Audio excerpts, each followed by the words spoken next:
On March 3rd, 1986, Metallica released their flagship album, Master of Puppets. This was their last album to feature the work of bassist Cliff Burton before his untimely death.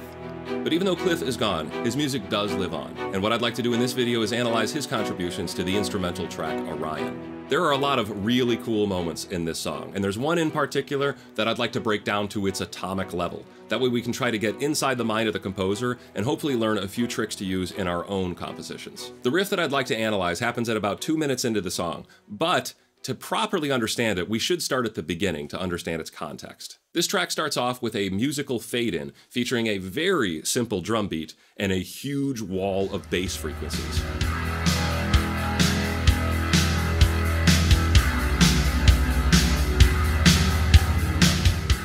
Now, if you add up all those bass notes floating around and try to play them on one standard bass guitar, you're going to fail. It just can't be done. Which tells us that this intro was actually a multi-track recording. Several bass guitar parts were recorded and then layered on top. Now, multi-tracking guitars is really popular. I did a whole video on that, but it is extremely rare to multi-track layered bass guitar because it usually sounds bad. I personally can't find any other examples of it happening in a popular recording, so if you can provide any examples and post them in the comments below, I would appreciate it. But I just think it's worth highlighting how strange of a production decision this is, and it also illuminates how much faith and trust they had in the bass guitar player at the time compared to their following album where they just deleted the bass guitar altogether. But here's my best guess of actually what's happening there with all the effects removed. I've split it into 3 different bass guitar parts.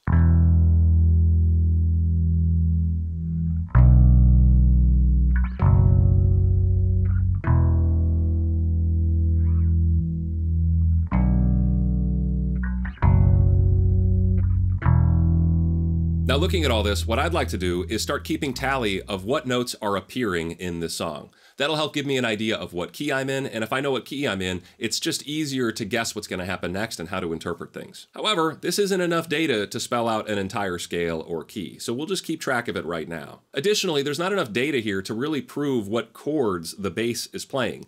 This group of notes could mean multiple types of chords. So to figure out what chords the bass is really playing, we'll need to get more information from this following riff, which sounds something like this.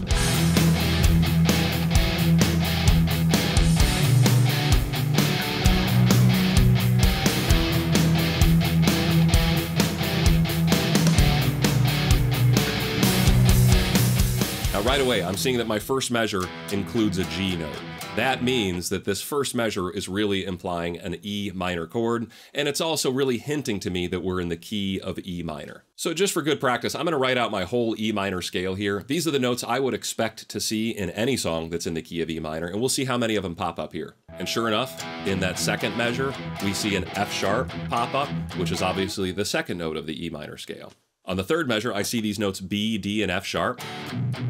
And then lastly, on this last measure, I see a D sharp pop up, which is not part of the E minor scale.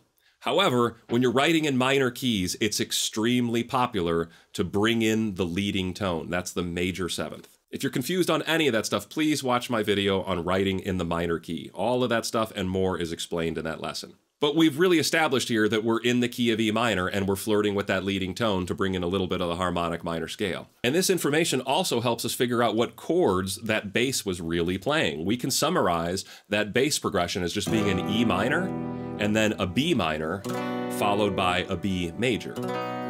And if you wanted to enhance this into that E minor add 9 like we saw in the guitar part, you could make a nice little chordal arrangement of this exact same metal riff. This is a good little tip for you all if you're looking to, do an interesting cover of something that's predominantly power chords. Well, turn it into chords and then arrange those chords in a pretty way, like on a string quartet or acoustic guitar. The last thing I'd like to point out about this riff is the rhythm pattern. It's this consistent motion of 1, 2, 3, 1, 2, 3, 1, 2, 1, 2, 3, 1, 2, 3, 1, 2.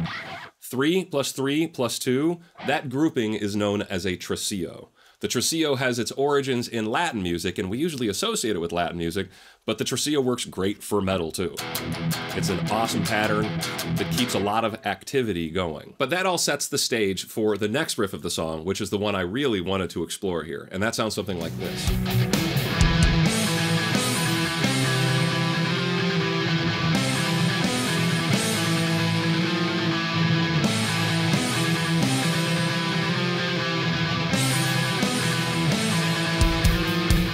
For this section, the lead is actually played by the bass. Once again, a very obscure decision, but it works very well. And I'd like to analyze that lead part first, because I think understanding that will unlock everything else for the rest of the riff and the other parts, and the riff afterwards. Here's that lead line notated.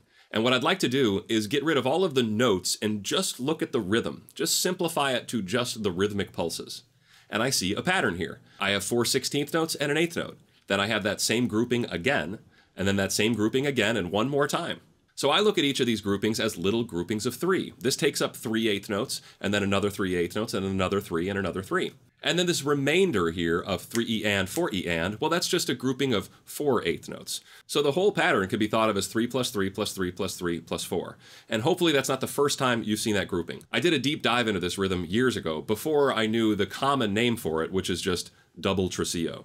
However, I still like to refer to it as a tresillo supreme or a tresillo grande, because those both sound delicious. But really, this riff is just an enhanced and stylized version of a double tresillo. We're adding in some 16th notes instead of just steady pulses, and more importantly, our accents aren't on the beginning of every group. Most of the time when we're playing a double tresillo, we're doing that accent on the 1 of every 1, 2, 3, 1, 2, 3, 1, 2, 3, 1, 2, 3, 1, 2, 3, 4. In this case, we're putting the accent on the 3. 1, 2, 3, 1, 2, 3, 1, 2, 3, 1, 2, 3, 1, 2, 3, 4. Now, on those accented phrases, like I mentioned, the third beat of every grouping, we'll see a melodic outline here. We go from the note A to the note B to the note C. That's the 4th note of the E minor scale, the 5th note of the E minor scale, and the 6th note of the E minor scale. Then we do the same thing in reverse. We go C, B, A. And everything else in between is just pedaling on our tonic note, our root note of E. So altogether, we get this rhythm of 1E and a 2 and a 3E and 4E and a 1 and a 2E and 3E and 4E and 1E and a 2 and a 3E and 4E and a 1 and a 2E and 3E and 4E and. That's counting every 16th note, but you could just simplify it to the double tresillo pattern of 1, 2, 3, 1, 2, 3, 1, 2, 3, 1, 2, 3, 1, 2, 3, 4, 1, 2, 3, 1, 2, 3, 1, 2, 3, 1, 2, 3, 1, 2, 3, 4. Now notice here at the end though, when I'm playing this E note, I'm actually bringing in the note F. And F is not part of my E minor scale. However, if you watch my video on the Metallica scale, you'll know that it's very, very frequent to write in the E minor key and then bring in F. Long story short, that's the flat 2, and the flat 2 is just an evil note in every context. So if you're composing in E minor and you want to bring in a little flavor of evil, the flat 2 is a great choice to bring in some grit and, dissonance into the mix. So that pretty much covers the bass lead line there. And understanding that makes it really easy to understand what the guitars are doing in the background. The guitars really play on the accents we mentioned earlier. I had talked about how the third note of every grouping has an accent. Well, on those accents, we'll play some power chords. When the bass player plays the note A, we'll play an A power chord. When the bass is playing the note B, we'll play an E power chord. That's our tonic power chord, and B is in that same power chord.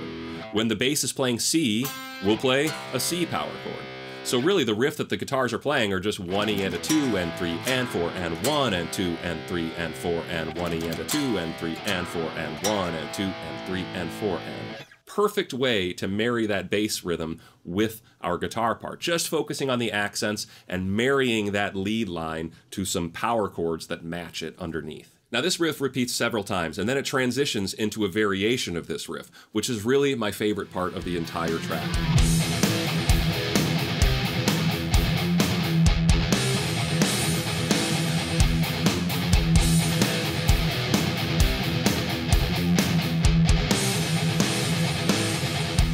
It's important to note that the rhythm here is identical to the bass lead line, with one small exception. Instead of 1E and a 2, we're just going to go 1 and a 2. That gives us a little gallop to start things off, and it throws a little wrench in the gears, a little unpredictability compared to what we had heard before. So counting through that rhythm and playing it slowly sounds like this. 1 and a 2 and a 3E and 4E and a 1 and a 2E and 3E and 4E and 1 and a 2 and a 3E and 4E and a 1 and a 2E and 3E and 4E and 1 and a 2 and 4E and 1 and a 2E and 3E and 4E and 1 and a 2 and a 3E and 4E and a 1 and a 2E and 3E and 4E and. Now I think that's a cool riff, but what makes it even better is what Lars Ulrich does in the background. And yes, I'm going to be the first guy on YouTube to ever compliment Lars Ulrich. The part he writes here is not difficult, it's just tasty and weird and absolutely lovely, and it gives this riff so much more mileage because of what he chose to do. The first two measures are straightforward. We do basic rock backbeat, where our snare drum hits on the 2 and the 4, and our kick drum hits on the 1 and the 3. But for the next two measures, Lars chooses to accent solely those big hits that we heard earlier, the third note of every grouping. And then instead of picking back up on that backbeat at the correct time, he picks back up an eighth note offset. So instead of the snare drum hitting on the 2 and the 4, it's hitting on the ands, the offbeats. But then as soon as he does this offset, he just corrects it back to where it needs to be. So you get kind of this hiccup feel that I think is just absolutely lovely.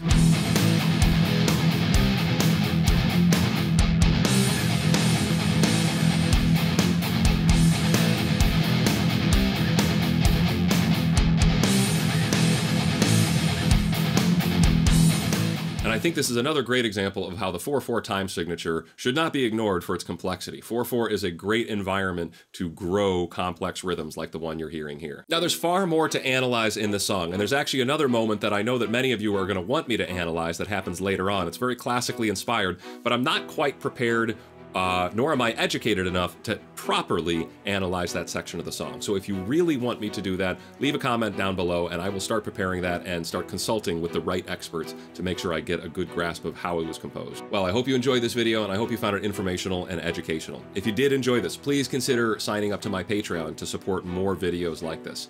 That's the only reason I don't do mid-roll ads and sponsorships in these videos, is because I have Patreon supporters that are trying to promote what I'm doing and contributing whatever they can. Also, please consider liking this video, subscribing it, and sharing it with your friends if you really thought it was entertaining. But lastly, if you really like what I'm doing here, and if you're a serious student, head over to my website. I've got all sorts of courses for sale there that walk you through the entire process of learning music theory and applying it from the perspective of a modern-day songwriter and composer.